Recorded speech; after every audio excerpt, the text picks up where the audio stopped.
O céu sobre Caracas naquela manhã parecia igual a todos os outros, pesado, cinzento, sem sinais de que algo extraordinário estivesse prestes a acontecer.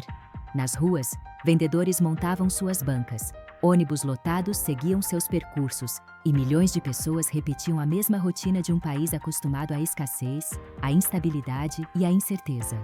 Mas, naquele mesmo momento, a milhares de quilômetros de distância, uma decisão estava sendo tomada que mudaria silenciosamente a forma como a Venezuela se conecta com o mundo. Sem discursos oficiais, sem cerimônias de Estado, sem tanques, sem diplomatas reunidos, um comunicado cruzava os cabos de notícias. A Starlink, empresa de internet por satélite de Elon Musk, estava oferecendo acesso gratuito à população venezuelana.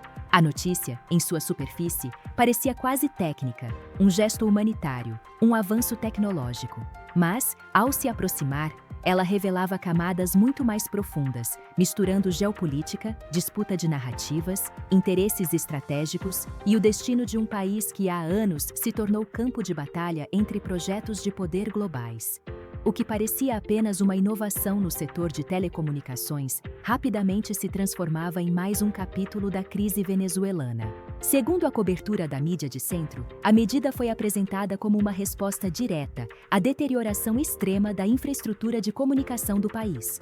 Com redes tradicionais instáveis, frequentes apagões, colapso de provedores locais e restrições impostas pelo próprio governo, milhões de venezuelanos vivem praticamente isolados do fluxo global de informação.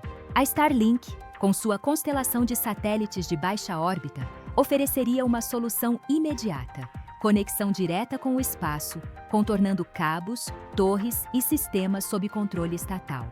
Para veículos de perfil mais neutro, como o Daily Post, o anúncio vinha acompanhado de uma leitura pragmática. Acesso à internet significa oportunidade econômica, educação, comércio, comunicação com familiares no exterior e uma chance concreta de reorganizar partes da sociedade venezuelana sem depender de um Estado falido. Nesse enquadramento, Elon Musk surge quase como um personagem de ficção científica atravessando o cenário de uma crise humanitária. O empresário aparece nos textos como alguém que, ao parabenizar Donald Trump e associar o gesto à possibilidade de prosperidade venezuelana, estaria reforçando a ideia de que tecnologia privada pode preencher o vácuo deixado por instituições públicas em colapso.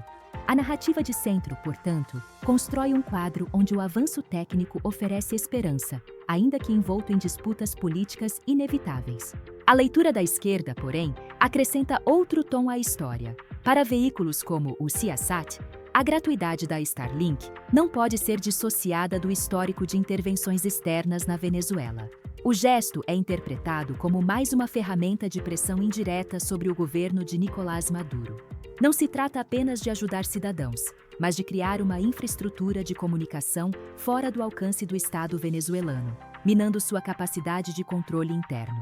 A internet livre, nesse contexto, é também um instrumento de poder, capaz de reorganizar forças políticas, facilitar protestos, fortalecer oposição e enfraquecer o monopólio informacional do regime. Essa abordagem lembra constantemente que tecnologia nunca é neutra. Cada satélite em órbita representa uma decisão estratégica e cada megabit transmitido carrega implicações políticas. A esquerda enfatiza que, ao oferecer conexão gratuita sem coordenação com autoridades locais, a Starlink atua como um ator geopolítico independente, operando acima das fronteiras tradicionais. O discurso humanitário, portanto, convive com o risco de uma nova forma de ingerência, mais silenciosa, mais sofisticada e potencialmente mais poderosa do que sanções econômicas ou declarações diplomáticas. Já a cobertura da direita, representada por veículos como o Epoch Times, constrói uma narrativa completamente distinta. Aqui, a iniciativa da Starlink aparece como um golpe direto contra o autoritarismo. A gratuidade do serviço é apresentada como libertação digital, um rompimento do cerco informacional imposto por um regime descrito como opressor, corrupto e ilegítimo. Para esse viés, não se trata apenas de internet. Trata-se de devolver ao povo venezuelano o acesso à verdade, ao mercado, à organização social e à própria soberania individual. Nesse enquadramento, Elon Musk assume o papel de catalisador de mudança histórica. O espaço, antes domínio de estados e forças militares, torna-se agora ferramenta de emancipação civil. A narrativa da direita celebra a quebra do isolamento venezuelano como o início de um processo irreversível de transformação política, sugerindo que, sem controle sobre a informação, regimes autoritários perdem sua principal arma, o silêncio imposto. O que une todas essas leituras, no entanto, é a percepção de que a decisão da Starlink não é apenas tecnológica. Ela reorganiza o tabuleiro da crise venezuelana. Ao permitir que comunidades inteiras se conectem diretamente ao exterior, o projeto enfraquece bloqueios internos, altera fluxos econômicos, redefine redes de influência e reconfigura as relações de poder dentro do país. Professores passam a acessar materiais didáticos globais, comerciantes retomam contato com mercados externos, famílias separadas pela diáspora venezuelana recuperam canais de comunicação e pequenos empreendedores começam a operar sem intermediários estatais. Mas essa mesma transformação carrega riscos. O governo de Maduro, ao perceber a perda de controle sobre as comunicações, pode reagir com novas restrições, criminalizações e tentativas de interferência técnica. A disputa deixa de ser apenas ideológica e passa a ser física, envolvendo antenas, terminais, frequências e órbitas. O espaço se transforma em extensão direta da crise latino-americana. O anúncio da Starlink ocorre ainda em um momento de extrema tensão regional. A captura de Maduro, as acusações de terrorismo de Estado, as declarações de Cuba, as ameaças de novas operações e o realinhamento de potências transformaram a Venezuela no epicentro de uma nova fase da geopolítica ocidental. Nesse cenário, oferecer conexão gratuita não é um gesto isolado, mas parte de um ambiente onde cada ação comunica intenções, alianças e futuros possíveis.